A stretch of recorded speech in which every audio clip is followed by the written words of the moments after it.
नमस्कार अमरावती. अमरावती शहर पुन्हा एकदा खळबळजनक हत्याकांडाने हादरलं आहे.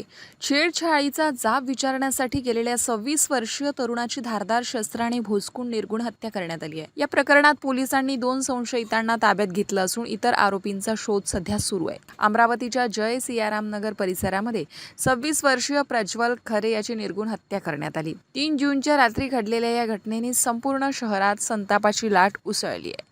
माहितीनुसार प्रज्वल घरी जेवण करत असताना त्याला बहिणीचा फोन आला. परिसरात सुरू असलेल्या वादाबाबत माहिती मिळताच तो घटनास्थळी पोहोचला.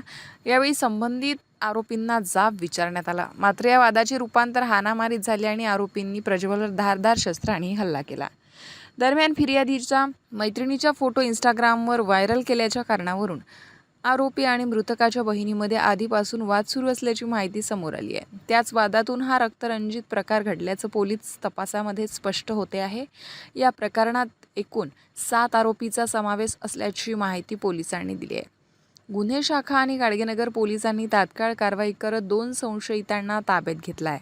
तर मुख्य हल्लेखोरांसह इतर आरोपीचा शोध युद्ध पातळीवर सुरू आहे.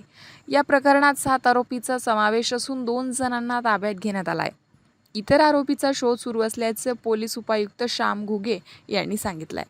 आणि विशेष म्हणजे अमरावतीत अवघ्या 4 दिवसात 2 हत्यांच्या घटना घडल्याने कायदा सुव्यवस्थेबाबत प्रश्नचिन्ह निर्माण झालाय. या घटनेचा पुढील तपास गाडगेनगर पोलीस करत आहे. छेडछाडीच्या वादातून झालेल्या या हत्येने अमरावती हादरली असून आरोपींना कठोर शिक्षा देण्याची मागणी आता नागरिकांकडून केली जात आहे.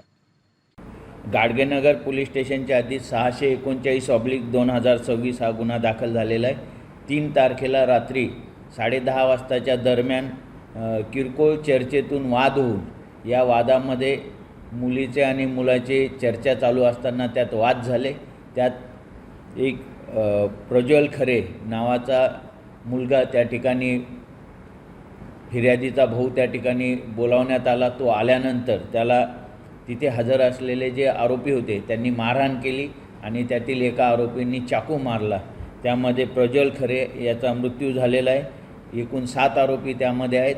7 पैकी 2 आरोपी अटक केलेले आहेत. बाकी अटक करण्यासाठी प्रयत्न सुरू आहेत. यामध्ये त्या एका खरे नावाची जी फिर्यादी आहे तिच्या मैत्रिणीचा काहीतरी फोटो इंस्टावर अपलोड केला अशा प्रकारची चर्चा हे आरोपी आणि त्या मुली यांच्यात चालू असताना त्यात वाद झाले आणि त्यामुळे या वादामध्ये फिर्यादीच्या भावाला बोलावण्यात आलं आणि मग तिथे त्या फिर्यादीच्या भावासोबत वाद होऊन त्यामध्ये हा गुन्हा घडलेला आहे. माझं नाव दीपक गणेशराव दुयोधन, राहणार विलासनगर, जिल्हा अमरावती. घटनेबद्दल सांगायचं असं आहे की रात्रीच्या सुमारास 11 वाजताच्या दरम्यान त्याचा मृतक झालेला आहे त्याचं नाव प्रज्वल सुनील खरे. हा रात्री घरी जेवण करत असताना त्याला त्याच्या बहिणीचा फोन आला की दादा म्हणे लवकर आहे, काहीतरी मुलं आम्हाला छेडखानी करत आहे. दादाने टावणी पाहिला तसाच निघून चालला गेला घरून. खाली आत गेला तर गेल्यानंतर तिथं काही 5-6 जणं काही नशेट्टी होते, गंजेट्टी होते, काही पळपुरले. त्या पोरांनी अचानक हे बोलचाल करताय यानं विचारलं का बा काय प्रकार आहे बा मा बहिणीसोबत काहून छेडछाड करताय. तर त्या दरम्यान त्यानं टावणी पाहिला डायरेक्ट गेले, मारणं झोड करणं, शिवीगाळ करणं चालू केलं, ढकलढुकल करणं चालू केलं. आणि त्यातल्या एक 4 ते 5 जणांनी सरळ याला खाली पाडलं, रॉडने मारलं रोखंडी. त्यानंतर एकाने चाकू काढला. त्याचं मृतक म्हणजे आरोपीचं नाव तसं मारी म्हणण्यात येत आहे. मारी म्हणून तर उर्फ त्याचं काही नाव माहीत नाही, उर्फ मारीच आहे तो. तर त्याला सरळ चाकू मारला पोटात आणि तो ऑन स्पॉट त्याला तिथंच जहांजीने चाललं ऑन स्पॉट तो मृत्यू झाला.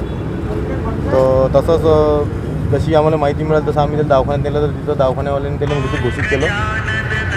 FIR पोलीस स्टेशनमध्ये FIR करण्यात आली. तिच्या बहिणीच्या माहिती दिल्यानुसार, त्याच्या बहिणीने जी माहिती दिली दिव्या खरेच्या अनुसार तिनं माहिती दिली, तिनं FIR करण्यात आली. आणि ते FIRच्या अनुसार त्यातल्या 2 आरोपीला अटक केलं. तर त्याचं नाव मला माहीत नाही. पण आमची मागणी अशीच आहे की पूर्णपणे जे 6 किंवा 7 आरोपी होते ते जोपर्यंत अटक होत नाही तोपर्यंत आम्ही इथून मृतक शरीर इथून घेऊन जाणार नाही. आमची मागणी अशी आहे. आमच्या घरच्याची मागणी तेच आहे.